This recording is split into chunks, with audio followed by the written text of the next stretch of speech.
प्राचीन काल में शिलाद नाम के एक ऋषि थे। उन्होंने ब्रह्मचारी रहने का निश्चय किया, किंतु जब उनके पितरों को ये पता कि शिलाद ने ब्रह्मचारी रहने का निश्चय किया है तो वे दुखी हो गए, क्योंकि जब तक शिलाद को पुत्र प्राप्ति न हो पितरों की मुक्ति नहीं हो सकती थी। ऋषि शिलाद विवाह करना नहीं चाहते थे, किंतु अपने पितरों के उद्धार के लिए पुत्र प्राप्ति की कामना से उन्होंने भगवान शिव की कई वर्षों तक घोर तपस्या की। उनकी तपस्या से महादेव प्रसन्न हुए और उन्हें अपने समान ही एक पुत्र का वरदान दिया।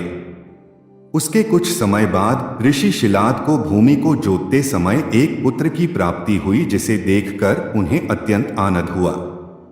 पुत्र का नाम उन्होंने नंदी रखा, जिसका अर्थ है आनंद। एक बार मित्र एवं वरुण नामक दो आदित्य शिलाद मुनि के आश्रम में आए। वहां पर शिलाद और नंदी ने उनकी खूब सेवा की, जिससे प्रसन्न होकर दोनों ने शिलाद ऋषि को तो दीर्घायु होने का आशीर्वाद दिया, किंतु नंदी को बिना आशीर्वाद दिए वे जाने लगे। तब शिलाद मुनि ने दोनों से पूछा कि उन्होंने उनके पुत्र को आशीर्वाद क्यों नहीं दिया। इस पर दोनों ने बताया कि नंदी अल्पायु है और 16 वर्ष पूर्ण करते ही उसकी मृत्यु हो जाएगी। ये सुनकर शिलाद ऋषि विलाप करने लगे। तब उन दोनों ने नंदी को महादेव की तपस्या करने को कहा। फिर नंदी ने महादेव की कठोर तपस्या की, जिससे महारुद्र प्रसन्न हो उसे दर्शन देने आए। जब उन्होंने वरदान मांगने को कहा तो नंदी ने सदैव उनके सानिध्य का वरदान मांगा। तब महादेव ने उसे अमरता का वर दिया और अपने वाहन के रूप में स्वीकार किया। नंदी वहीं से महादेव के साथ कैलाश को चले गए और उनकी सेवा में रम गए। जब शिलाद को ये पता चला कि भगवान शिव की कृपा से उनका पुत्र अजरमर हो गया है तो वे अत्यंत प्रसन्न हुए। महादेव की सेवा करते हुए नंदी को बहुत दिन बीत गए और शिलाद अत्यंत वृद्ध हो चुके थे। तब वे अपने पुत्र से मिलने कैलाश पहुंचे। नंदी अपने पिता को देखकर बड़े प्रसन्न हुए और उनकी खूब सेवा की।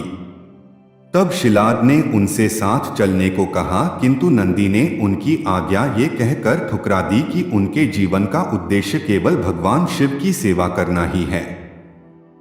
तब शिलाद मुनि ने भगवान शिव से प्रार्थना की कि अब इस वृद्धावस्था में वे उनके पुत्र को उनके साथ भेज दें।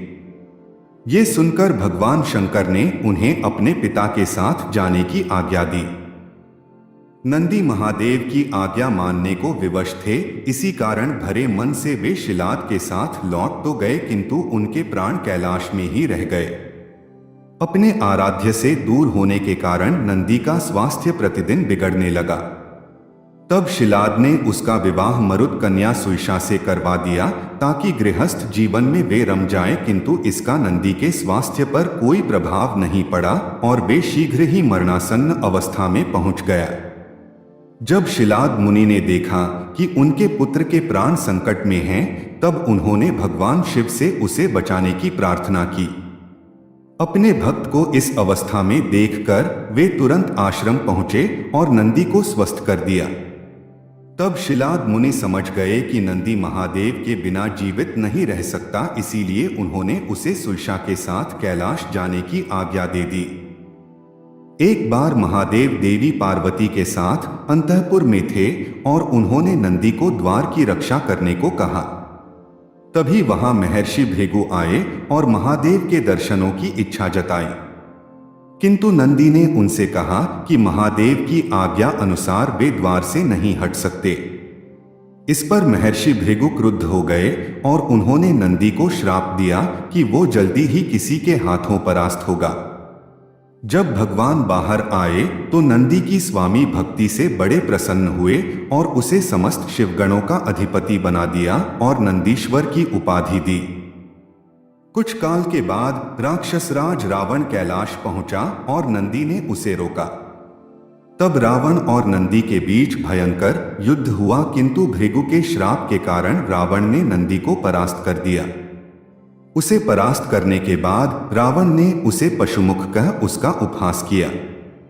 तब नंदी ने रावण को श्राप दिया कि किसी पशुमुख के कारण ही उसका विनाश होगा।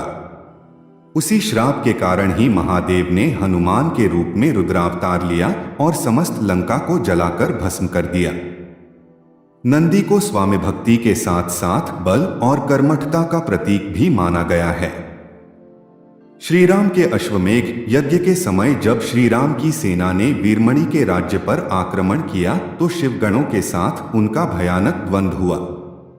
उस युद्ध में नंदी ने स्वयं हनुमान को शिवास्त्र से बांध दिया था। जब देवी सती ने दक्ष के यज्ञकुंड में आत्मदाह कर लिया था तो वीरभद्र के आने से पहले नंदी ने अकेले ही दक्ष की सेना का संहार कर दिया था। यही नहीं, कई जगह इस बात का भी वर्णन है कि श्री गणेश और कार्तिकेय को अपनी पहली युद्ध शिक्षा नंदी से ही प्राप्त हुई थी। भगवान शिव सदैव समाधि में रमे रहते हैं, इसी कारण उन्होंने नंदी को आज्ञा दी है कि वे उनके मंदिर के सामने बैठकर उनके भक्तों की प्रार्थना सुने।